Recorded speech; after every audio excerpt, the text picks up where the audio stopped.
ونصلی علی رسولہ الکریم اما بعد اعوذ باللہ من الشیطان الرجیم بسم اللہ الرحمن الرحیم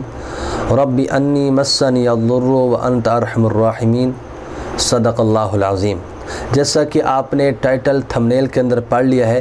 کہ اگر کسی کا مال چوری ہو گیا ہے، دکان کا ہے، گھر کا ہے، زیورات ہے، سونا ہے، پیسہ ہے، غرض کوئی بھی چیز آپ کے گھر میں سے چوری ہو چکی ہے یا آپ کے پڑوس میں سے کوئی چیز چوری ہو چکی ہے، آپ چاہتے ہیں کہ اس کی کچھ دریافت کیا جائے، کس نے چوری کیا، کس نے چرایا پیسے، تو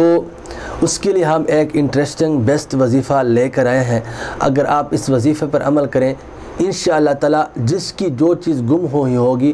وہی انسان کرے تو اسی کو اللہ رب العزت سارے کے سارے دکھا دے گا کہ بندے نے کیسے سامان چرایا، کس طرح چرایا اور کہاں پر اس وقت رکھا ہوا ہے یا کس پر بیچ دیا ہے اور کہاں پر خرچ کر دیا ہے، وہ سارا کے سارا اس کو انشاءاللہ معلومات ہو جائے گی۔ لیکن اس سے پہلے ایک مرتبہ آپ صلی اللہ علیہ وسلم کی ذات مبارکہ پر درود شریف پڑھتے ہیں۔ اللہم صلی علی محمد وعلی آل محمد کما صلیت علی ابراہیم وعلی آل ابراہیم انک حمید مجید۔ اللہم بارک علی محمد وعلی آل محمد کما بارکت علی ابراہیم وعلی آل ابراہیم انک حمید مجید۔ اگر کسی کا بہت سارا مال چرا لیا گیا ہے، بہت زیادہ مال چرا لیا گیا، اب وہ بڑا پریشان ہے، پیروں کے پاس جا رہا ہے۔ آج مجھے ایک دوست نے فون کیا، کہتے ہیں کہ یار میرا لیپ ٹاپ گم ہو گیا ہے، میں لیپ ٹاپ چلا رہا تھا تو چلاتے ہوئے میں نے وہ چارپائی کے نیچے رکھا، تو ادھر ہم ہاسٹل کے اندر کافی سارے بندے رہتے ہیں تو میں کسی پر الزام بھی نہیں لگا سکتا، الزام تو نہیں ہے، کسی کو کہہ نہیں سکتا کہ یار میرا لیپ ٹاپ چوری ہو گیا، یہ وہ ہے، اب وہ میرے اوپر شک کرنے لگ جائیں کہ یار ایسا بندہ ہے، بہرحال آپس میں مخالفت چھڑ جائے گی، چل جائے گی۔ تو اس کے لیے مجھے کوئی وظیفہ بتا دے، اس نے کہا، تو اس کو میں نے یہ وظیفہ بتایا، آج کی بات ہے، پھر دیکھتے ہیں کہ انشاءاللہ رزلٹ کیا آتا ہے۔ مجھے یقین ہے اگر وہ کامل یقین کے ساتھ یہ وظیفہ کرے نا، یہ کیونکہ میرا کوئی اپنا بتایا ہوا وظیفہ عمل نہیں ہے، یا میں اپنی طرف سے کوئی عبارت لکھ کر دے رہا ہوں یار یہ پڑھ لیں، یا میں نے کسی تاریخ کی کتاب سے یہ حوالہ اٹھایا میں نے بتا دیا کہ یہ کر لیں، نہیں، بلکہ یہ جو میں بتا رہا ہوں یہ قرآن مجید ہے، یہ اللہ رب العزت کی طرف سے نازل شدہ وظائف ہے، نازل شدہ قرآن مجید ہے۔ اور ہمارا اہل سنت والجماعت کا یہ عقیدہ ہے کہ قرآن مجید کے اندر اللہ رب العزت نے ایک ایک آیت کے اندر اللہ رب العزت نے بڑی بڑی حکمتوں کے پہاڑ رکھ دی ہیں، ایک آیت کی ایک حرکات و سکنات کے اندر اللہ رب العزت نے کوہ طور سے بڑے بڑے حکمتیں رکھ دی ہیں۔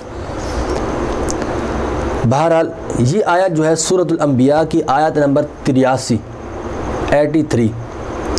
رب انی مسنی الضر وانت ارحم الراحمین، اس آیت کو جہاں سے مال آپ کا چوری ہوا ہے، مثال کے طور پر آپ کی گندم چوری ہو گئی ہے، دکان پر تھے، دھانک لگی ہوئی تھی بڑی سی، وہاں سے گندم کسی نے چرا لی، یا اس طرح آپ کے گھر کے اندر زیورات پڑے تھے، کسی نے وہ ٹرنک جو ہے سب کچھ کھولا، بکسا کھولا، کھول کر ادھر سے چرا کر چلے گئے، یا اس طرح کسی لحاظ سے بھی آپ کی چوری ہو گئی ہے، جس جگہ پر چوری ہوئی ہے نا، اس آیت کو آپ نے 1111 مرتبہ اس آیت کو پڑھنا ہے۔ پھر جب پڑھتے ہوئے کسی کے ساتھ ہم کلام نہیں ہونا، گفتگو نہیں کرنی، کسی سے کوئی بات نہیں کرنی، پھر اسی جگہ پر قبلہ کی طرف رخ کر کے سو جائیں، ٹھیک ہے۔ مثال کے طور پر اسی جگہ پر میرے جو ہے وہ زیورات چوری ہو گئے یا کسی نے پیسے اٹھا لیے،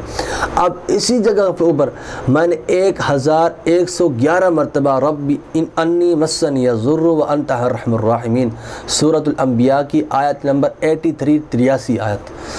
تو اس آیت کو میں نے 1111 مرتبہ پڑھنا ہے۔ پڑھنے کے بعد پھر میرا ادھر سے